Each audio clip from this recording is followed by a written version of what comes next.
Do you want to sleep? Then listen to me. Turn off the lights, close the windows, now close them and listen to you. Finally, I will make a request to you. Put down your phone and listen to my voice. Listen clearly. I will now tell you a story that will make you sleepy. Close your eyes and listen carefully to my words. The locked room beneath the Vatican. Long after midnight, when the vast halls of Vatican City fell silent, a lone archivist named Father Lucian walked the marble corridors with a lantern in his hand. His footsteps echoed, not because he was nervous, though he was, but because tonight he carried a key that had not been used in over 4 centuries, a key to a room that officially did not exist. He paused at the end of a narrow stone hallway deep beneath the Vatican library. Dust floated in the lantern glow like drifting stars. On the wall before him was an iron door, ancient and unmarked. Except for one thing, a symbol carved at eye level. Dingir, the Sumerian sign for An, the heavens. Lucian swallowed. For decades, rumors whispered through the archives that the church kept ancient tablets beneath Rome, that they held stories older than Genesis, that they described beings who came from the skies long before any angel appeared. Most dismissed them as fantasies, but Lucian had found something. A coded ledger hidden inside a 15th century manuscript referencing a forbidden collection called De Caelestis Hospitibus, of the visitors from the heavens. And tonight, he would see it for himself. The heavy key slid into the lock with a painful groan. The door shuddered. Dust fell like pale snow.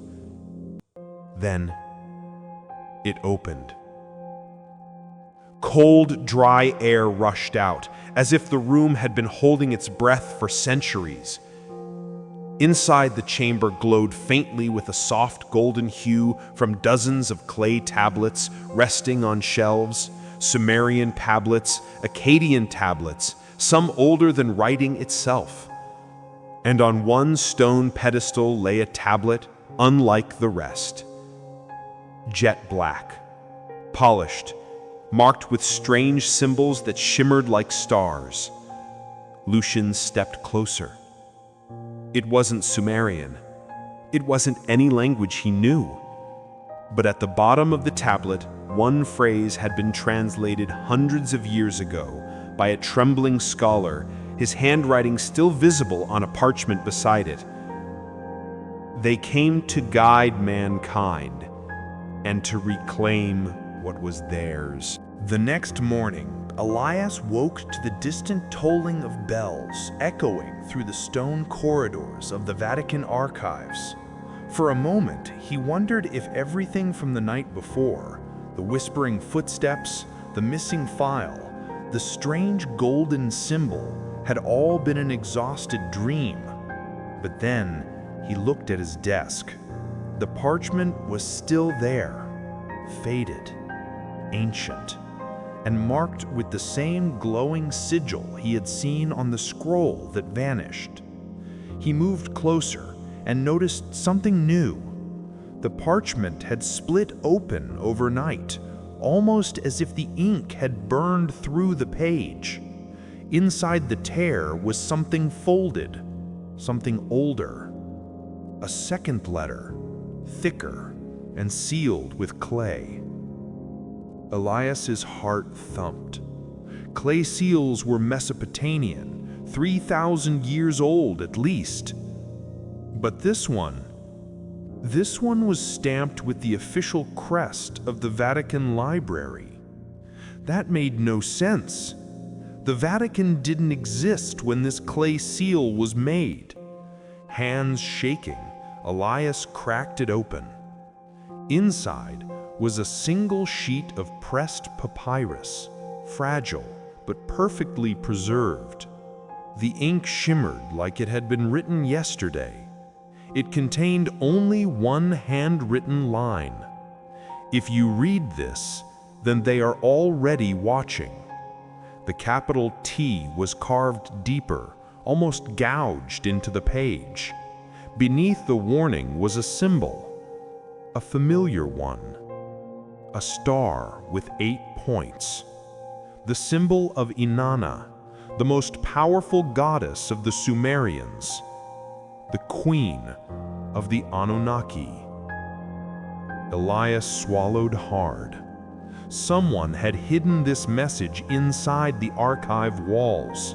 Someone who knew that centuries later, someone like him might uncover it. He turned the parchment over. More writing, this time in Latin. Not elegant Vatican Latin, but rough, hurried, and written by someone terrified. There are truths in these halls older than the church itself.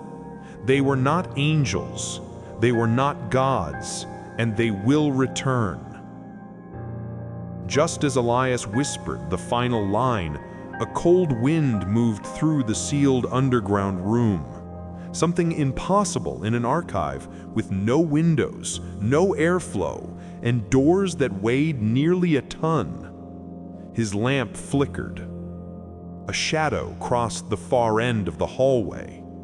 A tall shape, still, watching. Elias blinked, and the shadow was gone. But the parchment trembled in his hand as if responding to an unseen presence. He wasn't alone down here. Not anymore.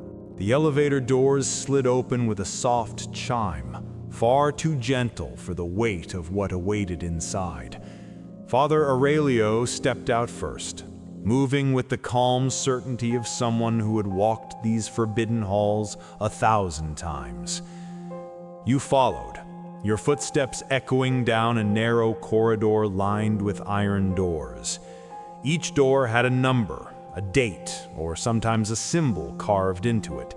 Symbols you recognized from ancient Sumerian tablets, though seeing them here, in the heart of the Vatican's archives, felt wrong, impossibly wrong. Father Aurelio stopped at room 73 Delta. This, he said quietly, is where your questions begin to have answers. He unlocked the door. The room inside was small and dim, lit only by a single desk lamp. On the table lay a boxed document wrapped in thick linen cloth. Dust coated the fabric as if no one had touched it in centuries. Before we continue, Aurelio said, I must warn you. What you are about to read is not recognized by any official doctrine. Even within the church, only 7 people know of its existence. You swallowed. Your heartbeat picked up. Your palms dampened. What is it? You asked. A manuscript, he replied, copied from a much older source. It's not Roman, not Greek, not Hebrew. It predates all of them. He lifted the linen and revealed a leather-bound tablet, not parchment, not clay, but something in between, something ancient. The writing on it was unmistakable. Cuneiform, but not just any cuneiform. These symbols glowed faintly under the lamp, the way gold catches firelight. Your breath caught. This can't be real, you whispered. Aurelio gently opened the tablet to the first page. A drawing dominated it, a towering humanoid figure surrounded by rays of light. Beneath it, carved in tight lines, were the words, "They descended not from the heavens, but from the forbidden lands beneath the black waters." Your mind raced. These aren't gods, you said slowly. They're visitors. Not visitors, Aurelio corrected softly. Invaders. He turned another page. This one showed a map, not of Mesopotamia, not of the Near East, but of the entire Mediterranean, drawn long before any such map should exist. And on that map, certain regions were marked with strange sigils: the Nile Delta, Cyprus, Crete, and a small island in the Aegean, one now lost beneath the sea. They were here long before civilizations rose, and they shaped humanity in ways we still do not understand. You stared at the symbols, your pulse pounding. But why hide this? Why bury something so important? Aurelio hesitated. Then he closed the manuscript and whispered, "Because the Anunnaki did not leave." The room fell into a suffocating silence. You felt a cold pressure at the back of your neck, as if unseen eyes were watching from the dark hallway behind you. "Father," you whispered, "what do you mean they didn't leave?" Aurelio stepped closer, voice barely audible.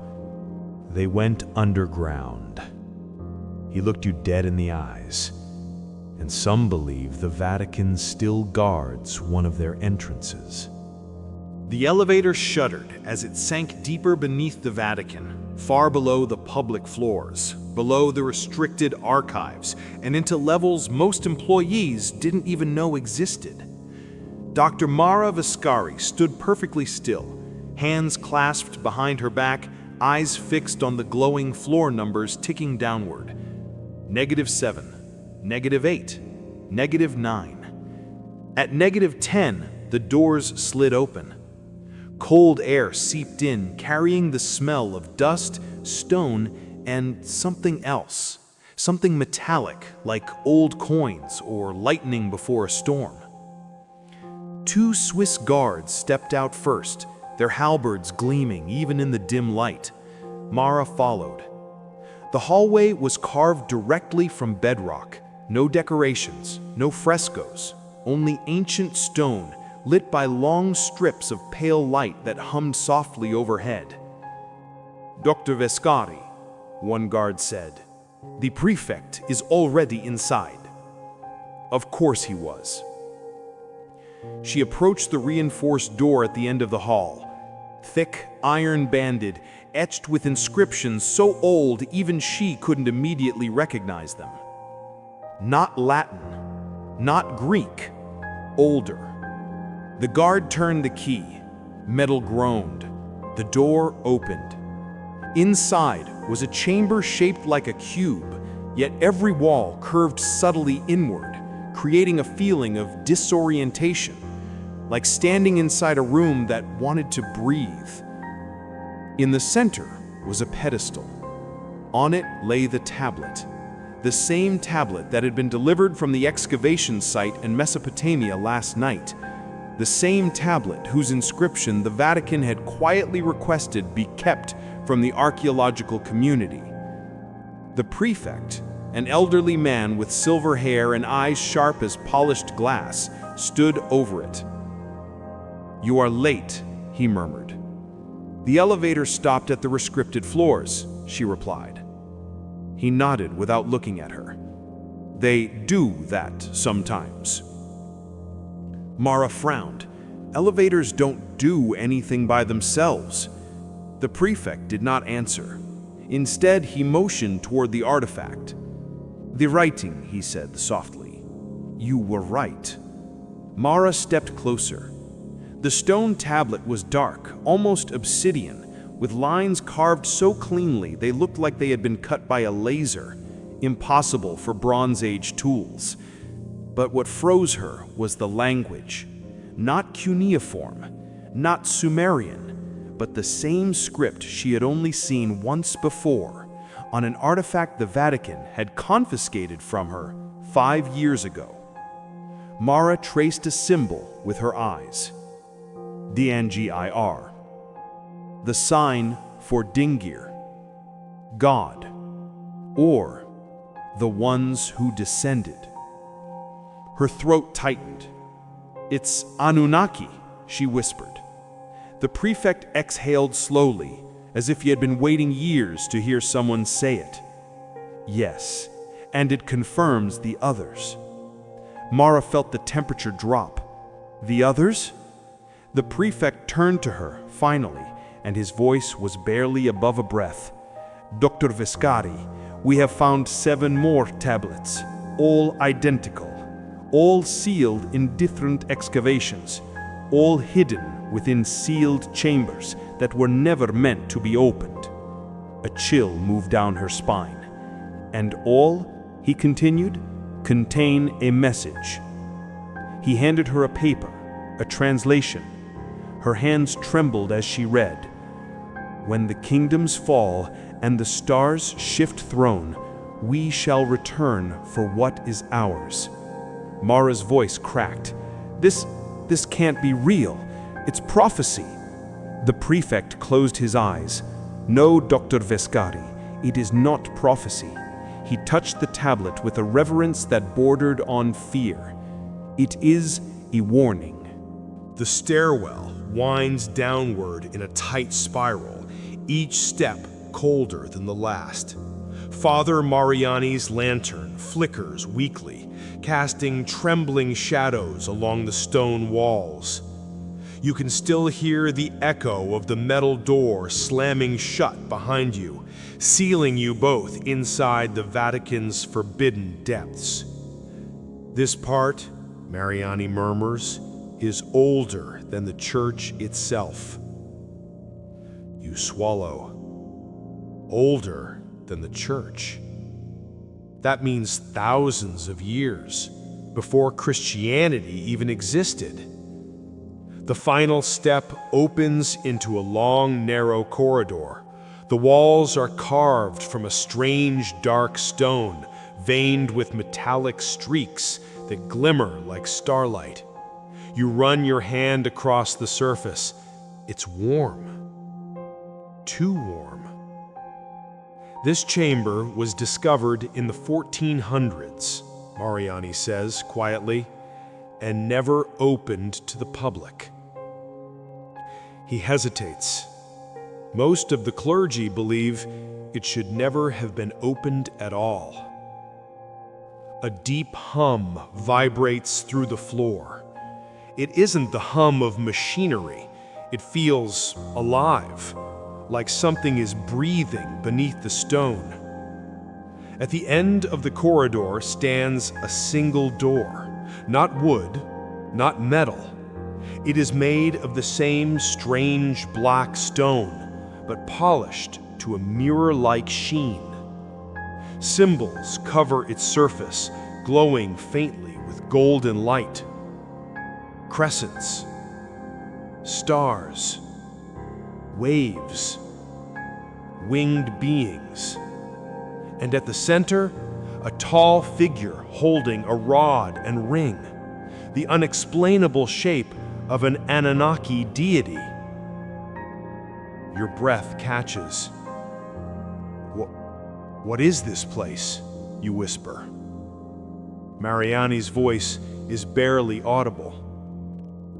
"This is the reason the Vatican's earliest records speak of visitors from the sky. This room is not Roman, not Hebrew, not Christian." He steps closer to the door. It predates them all. Your pulse thunders in your ears. A chime, soft, almost musical, sounds from the door, even though Mariani hasn't touched it. The glowing symbols brighten. The stone ripples like water. The door opens itself. A rush of warm air spills out, carrying a smell you can't place, something metallic, sweet, ancient. And then you see it. A circular chamber illuminated with a pale golden light. But the light isn't coming from torches or lamps. It's coming from a floating object at the center of the room. A sphere, perfect, radiant, suspended a few feet above a carved pedestal. Inscribed below it in flawless Sumerian is a single word: tablet. Mariani's voice trembles. This is what the Vatican has protected for centuries. You step forward, unable to breathe. If this is a tablet, then what's written on it? Mariani looks at you, eyes haunted. Not written, recorded. The sphere throbs with a low, resonant pulse. And then, as if sensing your presence, it begins to glow brighter. Father Aurelius led you deeper underground, past the forbidden stacks, and into a corridor so old the stones seemed to breathe with age. The air shifted, warmer, heavier, charged. The lantern in his hand quivered, its flame stretching toward the dark ahead, as if drawn by something ancient. "This," Aurelius whispered, "is the place only 3 popes have ever entered." You stop. "Why me?" you ask. Aurelius turns to you. His expression is unreadable, but his eyes carry a weight you're not sure you want to understand. "Because," he says, "you're the only one the records predicted." He pushes open a low stone door. A hidden chamber yawns before you, vast, silent, carved with symbols that look older than writing itself. And in the center, a massive circular slab of black stone, polished, cold, almost metallic. You step closer, your breath catching in your throat. The carvings on the slab depict a star descending, a group of tall, robed figures, humans kneeling, and a final image, a figure with eyes like burning suns, handing a scroll to a man in ancient robes. Aurelius speaks quietly behind you. "That stone," he says, "is believed to be a record of the first meeting between humanity and the Anunnaki." Your heart pounds. He continues, "When excavators found this chamber in the early 1600s, they also found something else, buried beneath the slab, something we were instructed to protect, even from ourselves." You look back at him. "What is it?" Aurelius steps into the dim light. His face is pale. "A body." Your breath freezes. "What kind of body?" He answers without hesitation, "One that is not human." The words echo through the chamber like distant thunder. For the first time, you notice that the stone slab is not resting on the ground. There is a seam around its base, like a lid. Aurelius sets the lantern down and kneels beside the slab. He says, "The last pope who came here left instructions. He believed the time was finally approaching, that the truths hidden in this chamber could no longer remain buried." Your pulse rises. Aurelius looks up at you with grave certainty. He believed you were the one meant to open it. A silence falls so complete it hums in your ears. The lantern flickers. The chamber waits. And the slab, massive, ancient, impossibly heavy, seems to tremble under your touch, as if something beneath it is stirring. The elevator hummed softly as it descended into the restricted levels beneath the Vatican library. Father Aurelio stood beside you in the dim light, his hands clasped tightly behind his back, as if even the metal walls around you might be listening. "We are going somewhere," he murmured, "that very few know exists, and none are supposed to enter." The elevator shuddered to a stop. The doors opened onto a corridor of cold stone, not polished marble like the upper halls, but ancient blocks, chipped and worn, laid here long before the Vatican itself was built. The air was cool, almost damp, as though it had not been disturbed in centuries. Your footsteps echoed as you followed Aurelio to an arched doorway sealed with a massive iron lock. He removed a ring of keys from his robe, keys so old their metal was pitted and almost black. "This chamber," he whispered, "was buried for over 1,000 years. It predates the church, and it was not built by human hands." The final key clicked. The iron door groaned open. A lantern flickered to life as Aurelio stepped inside, revealing a circular room carved straight into the bedrock. The walls were covered in symbols, cuneiform but not quite the same as the tablets you'd seen earlier. These characters were sharper, more angular, almost alive in the lantern light. At the center of the room stood a stone pedestal. Atop it rested a small metal box, or what looked like metal. Its surface shimmered in shifting patterns like mercury that refused to hold its shape. No rust, no scratches, no signs of age. "Found beneath a demolished temple in southern Iraq," Aurelio said quietly. "Carbon dating cannot identify it. The material is unknown." You step closer, drawn to the faint hum it emits, a vibration that seems to pulse with your heartbeat. Aurelio's voice dropped lower. "This box," he said, "was sealed long before the story of Genesis was first written. And when we opened it, we found something that theologians still argue about in secret." He lifted the lid with both hands. Inside was a thin slab.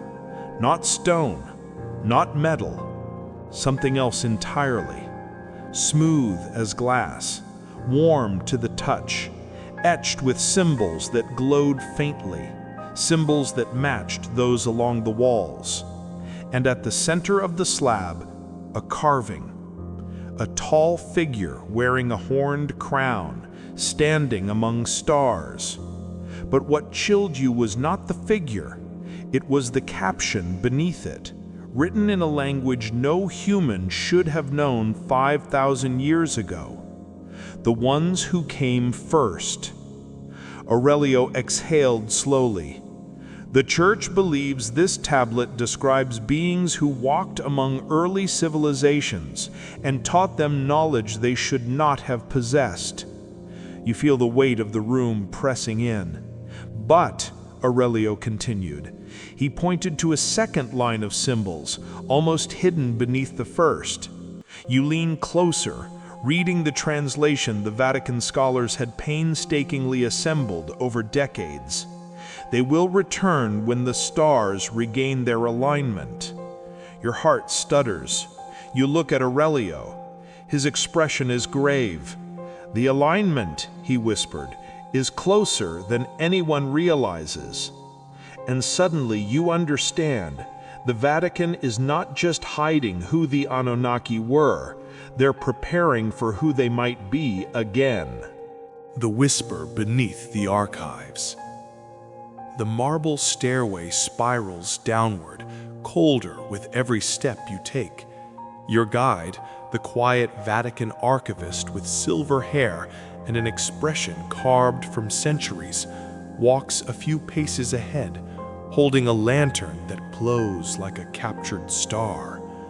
You expected dust, shelves, and old books down here, but this feels like a descent into another world. The walls change first. Smooth marble gives way to rough stone, ancient stone, older than Rome, older than written Latin, older than the idea of Europe itself. Your guide stops at a heavy wooden door, bound in iron. "This," he whispers, "is the room no one speaks of." He presses his palm to the center. The door groans open. Inside is not a typical archive room. It's a chamber, circular, silent, and impossibly deep. The lantern light spills across carvings on the walls, figures with tall, elongated heads, eyes shaped like teardrops, and hands raised as if offering something to the sky. Every carved figure seems to be looking directly at you. Your heartbeat quickens. "These symbols," you whisper, "they're not Sumerian or Babylonian." "No," the archivist replies softly. "They're older, the language from which all others take their root." You step closer, fingertips hovering over the carvings, and then a low hum. So faint, you first think it is your imagination. The archivist stiffens. You look around the chamber. The walls are vibrating, gently, like something deep beneath them is stirring after a long sleep. "What is that sound?" you ask. He answers only with a long exhale. "It is the reason this room remains sealed, the reason only a handful of us are allowed to enter." The humming grows clearer, forming what almost sounds like a voice. Not loud, not human, not entirely awake. The archivist turns to you, eyes solemn. "In our oldest records, the Anunnaki were not merely beings from the sky, but keepers of knowledge humanity was not prepared to hold." You swallow, the vibration now humming through your bones. "And this voice?" you ask. He nods slowly. "A remnant, a warning, a memory that refuses to die." Suddenly, the humming stops. The chamber goes silent, so silent it feels unnatural. The archivist closes the lantern, dimming everything to darkness, except a soft glow from the carvings themselves, as though the stone remembers sunlight. Yet something feels changed, warmer, closer. Like the ancient voice didn't stop, it simply shifted its attention to you. The archivist steps toward the exit. "We should leave," he murmurs, "before the chamber recognizes you." "Recognizes me?" you echo. He doesn't answer. He simply grips your arm, guiding you back toward the stairway. And as the door shuts behind you, the hum starts again, barely audible, like someone whispering your name from unimaginably far away. Silence hangs heavy in the Vatican's secret archives. Not the ordinary silence of libraries, but the thick, weighty kind that feels alive, as if the walls themselves are listening. You stand in a narrow passageway beneath the library of the Vatican Apostolic, clutching the ancient clay tablet you recovered hours earlier. The markings on it glow faintly, reacting to something or someone. Cardinal Ristori moves ahead of you, a lantern in hand. Its weak flame throws long, trembling shadows across the stone. This place was never meant for wandering, only for safeguarding truths too dangerous to speak. Your footsteps echo. Then something else echoes back, a faint whisper, not human, not quite sound, more like a vibration inside your skull, brushing thought instead of ear. You stop. The Cardinal turns. "You heard it, didn't you?" he says softly. The clay tablet warms in your palm, pulsing like a heartbeat. The whisper comes again, low, rhythmic, ancient, a language older than the Vatican, older than Rome, older than humanity, the language of the Anunnaki. The Cardinal raises the lantern higher, illuminating a massive bronze door built into the stone wall. Its surface is engraved with winged figures and spiraling symbols that match the marks on the tablet. This, he says, voice trembling despite decades of discipline, predates the Church, predates all written scripture. The tablet vibrates harder. The engravings on the door begin to glow. "What happens when it opens?" you ask. The Cardinal swallows. "No one who has opened it has ever returned." A deep rumble shakes the floor. Dust drifts from the ceiling. The light flickers. The whisper becomes clearer, forming words your mind somehow understands. "Return what was taken." You almost drop the tablet. The Cardinal steps back. "You must choose," he says urgently. "Leave now or continue. If you open that door, everything you know about human history will collapse." The ground trembles again. The bronze door cracks open a fraction of an inch, just enough for a thin beam of blinding golden light to spill through. You shield your eyes. A shadow moves behind the door.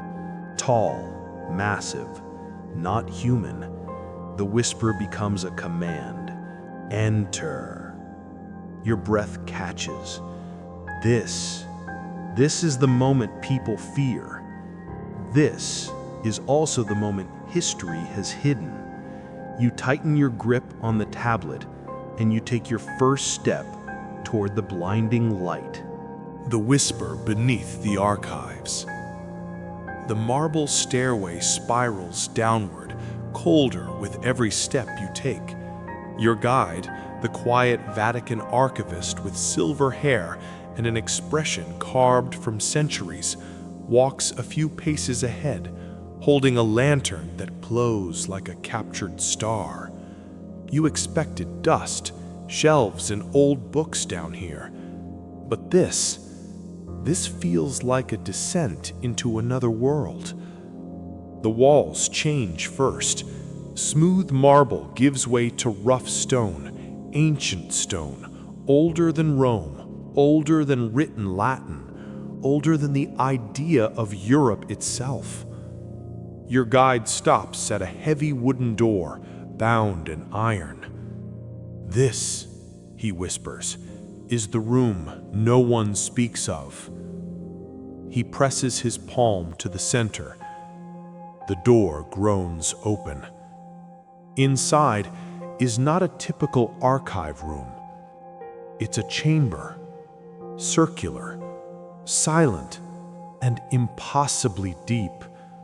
The lantern light spills across carvings on the walls, figures with tall, elongated heads, eyes shaped like teardrops, and hands raised as if offering something to the sky. Every carved figure seems to be looking directly at you. Your heartbeat quickens. "These symbols," you whisper, "they're not Sumerian or Babylonian." "No," the archivist replies softly. "They're older, the language from which all others take their root." You step closer, fingertips hovering over the carvings. and then a low hum. So faint, you first think it is your imagination. The archivist stiffens. You look around the chamber. The walls are vibrating, gently, like something deep beneath them is stirring after a long sleep. What is that sound? You ask. He answers only with a long exhale. It is the reason this room remains sealed, the reason only a handful of us are allowed to enter. The humming grows clearer, forming what almost sounds like a voice. Not loud, not human, not entirely awake. The archivist turns to you, eyes solemn. In our oldest records, the Anunnaki were not merely beings from the sky, but keepers of knowledge humanity was not prepared to hold. You swallow, the vibration now humming through your bones. And this voice? You ask. He nods slowly. A remnant, a warning, a memory that refuses to die. Suddenly, the humming stops.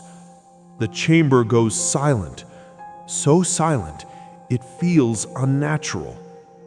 The archivist closes the lantern, dimming everything to darkness, except a soft glow from the carvings themselves, as though the stone remembers sunlight. Yet something feels changed, warmer, closer. Like the ancient voice didn't stop, it simply shifted its attention to you. The archivist steps toward the exit. We should leave, he murmurs, before the chamber recognizes you. Recognizes me? You echo. He doesn't answer. He simply grips your arm, guiding you back toward the stairway. And as the door shuts behind you, the hum starts again. Barely audible, like someone whispering your name from unimaginably far away. Elena didn't know what she expected when Cardinal Vincenzi led her deeper into the restricted wing of the Vatican archives. But she certainly didn't expect silence this heavy, like the air itself was waiting. The corridor narrowed until it felt more like a tunnel, older, rougher. The walls changed from smooth stone to something ancient, blocks carved with a technique no Roman mason ever used. At this point, the cardinal murmured, guiding his lantern ahead, we are walking beneath buildings that have not existed for over 1,000 years. Whose architecture is this? Elena whispered. He hesitated. Not Roman. They reached a circular chamber she had never seen on any blueprint. The lantern's glow flickered across strange symbols carved into the archway, skinny figures with elongated skulls holding objects that looked disturbingly like modern tools. In the center of the room stood a single bronze door. No hinges, no handle, just a seamless metallic slab glowing faintly in the dim light. Elena stepped closer. Her breath caught. The carvings on the door were unmistakable. A tall figure descending from the sky, wings not of feathers but mechanical geometry. A hand reaching down to a kneeling human. The inscription below it read, "When they return, we will remember." Elena swallowed. Is this Anunnaki iconography?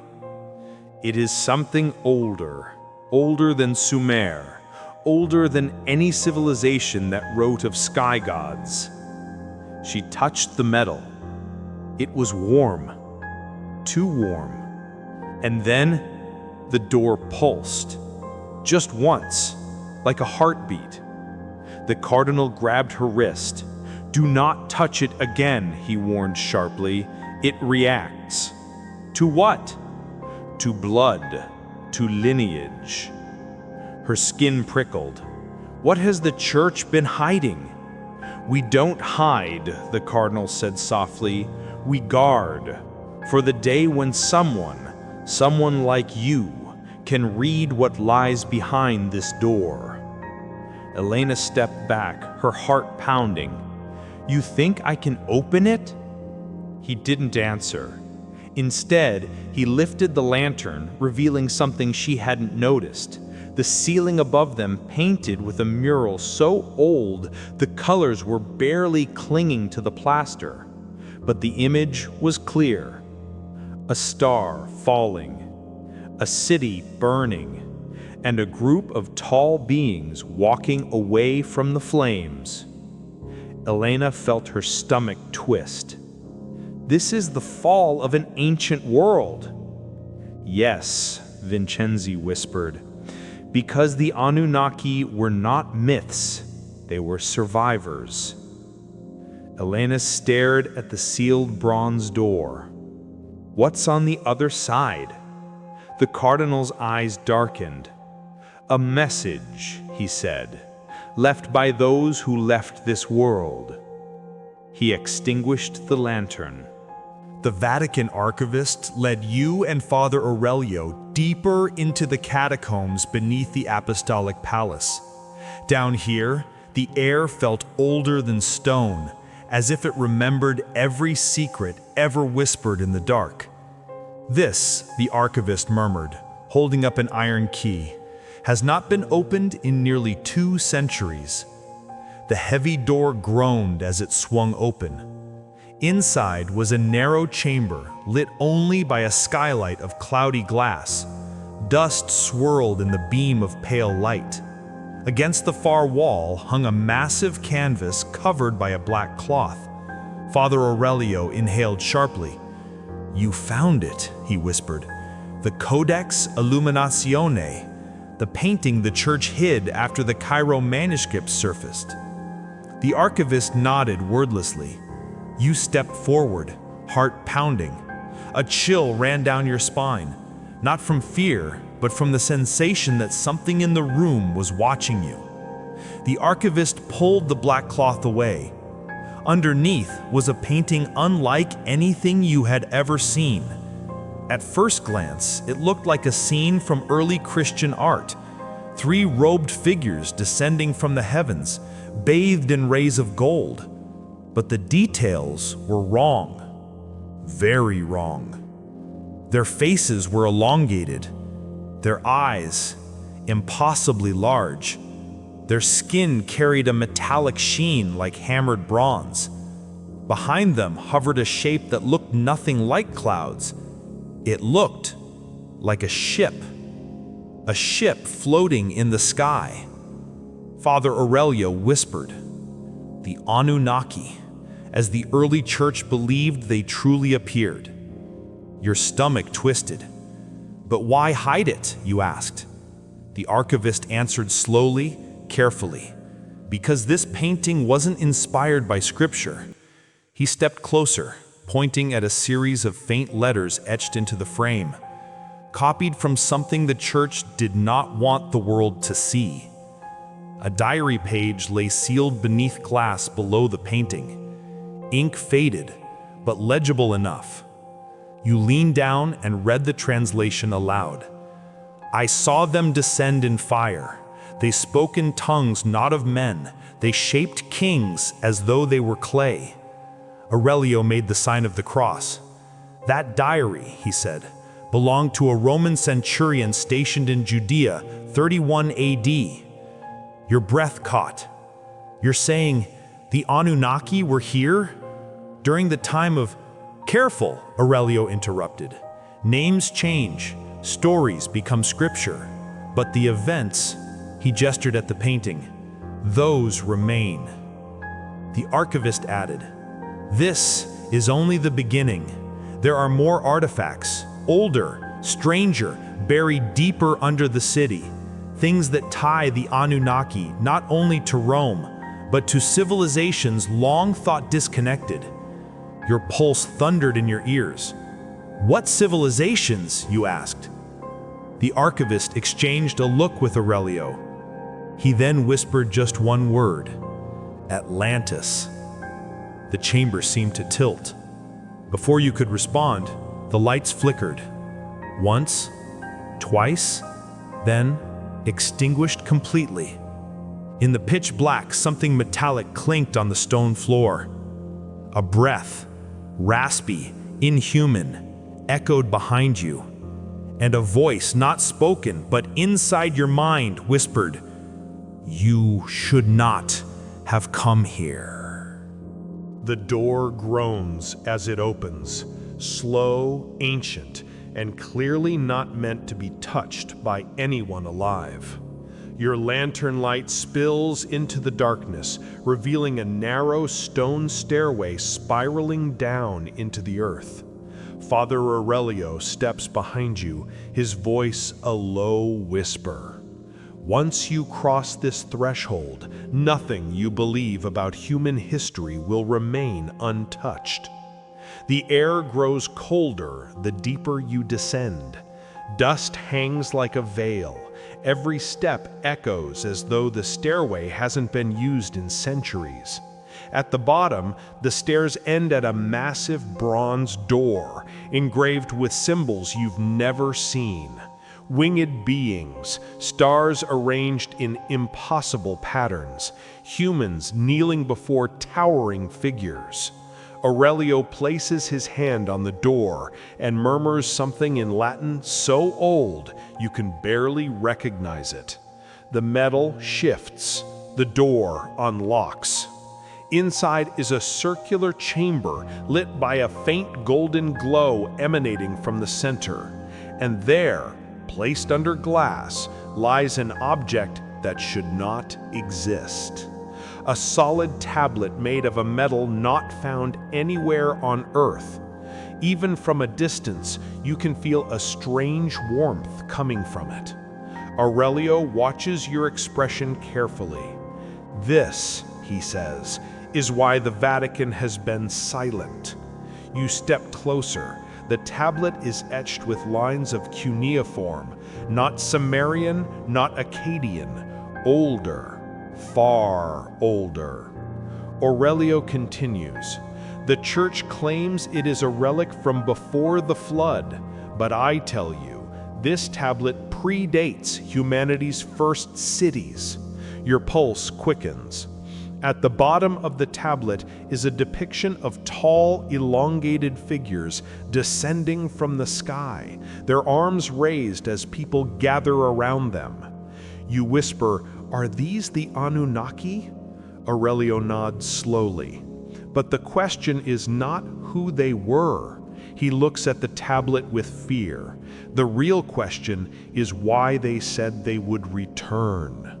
The lantern flickers. The walls tremble. Somewhere above you, a deep rumbling begins. And you realize you may have just awakened something the Vatican spent thousands of years trying to keep sleeping. The elevator shuddered as it descended, far deeper than any official map of the Vatican claimed existed.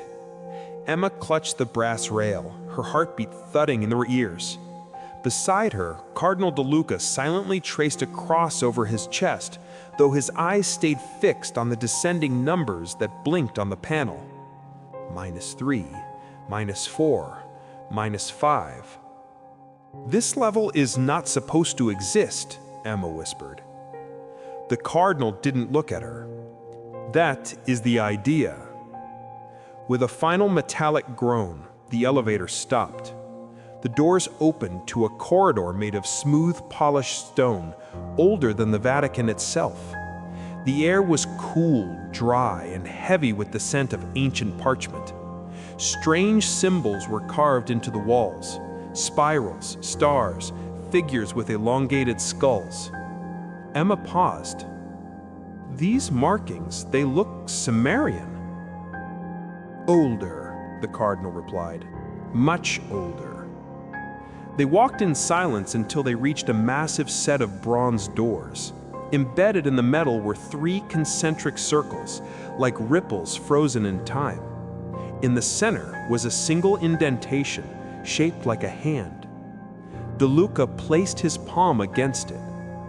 The doors trembled, releasing a low, vibrating hum that Emma felt in her bones. Slowly they parted. Inside was a vast chamber, lit by golden lamps that burned with a flame that didn't flicker. And at the center of the room stood something that stopped Emma's breath. A massive sarcophagus. Not Egyptian, not Roman, nothing she had ever studied. Its surface gleamed with metallic patterns that shifted as though alive. The lid was shaped like a being, tall, slender, with large almond-shaped eyes and a crown of 7 rays. The figure's hands held a tablet of unfamiliar symbols.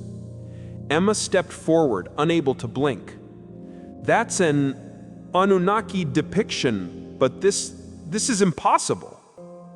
It is not a depiction, the Cardinal said quietly. It is a container. Emma's voice trembled. A container? For what? The Cardinal swallowed hard. For whoever or whatever the church sealed away. Emma stared at him. You're telling me something is inside? The Cardinal closed his eyes. We have guarded this sarcophagus for over 15 centuries. Some believe it holds a messenger from the stars. Others believe it contains a fallen deity. But the truth, Professor, he turned to her, voice low and grave, is that the Vatican has never dared to open it. Emma's blood ran cold. Then why bring me here? Because, the Cardinal said, stepping closer to the sarcophagus, the seal is weakening. A deep crack ran along the lid, one Emma hadn't noticed before. It stretched like a dark lightning bolt across the ancient metal. A faint sound echoed from within. A sound like breathing. Emma stepped back, heart hammering. Cardinal, it's alive. The Cardinal nodded grimly. That is why we no longer have a choice. He reached into his cloak and pulled out a strange diamond-shaped key, etched with star-like symbols. Emma widened her eyes. You're not going to open it, are you? The lamps around them dimmed. The air grew heavy. And from inside the sarcophagus, something knocked. 3 slow, deliberate knocks. Boom, boom, boom. Emma froze. The Cardinal raised the key. We are about to find out what the Church has been afraid to face for 1,500 years.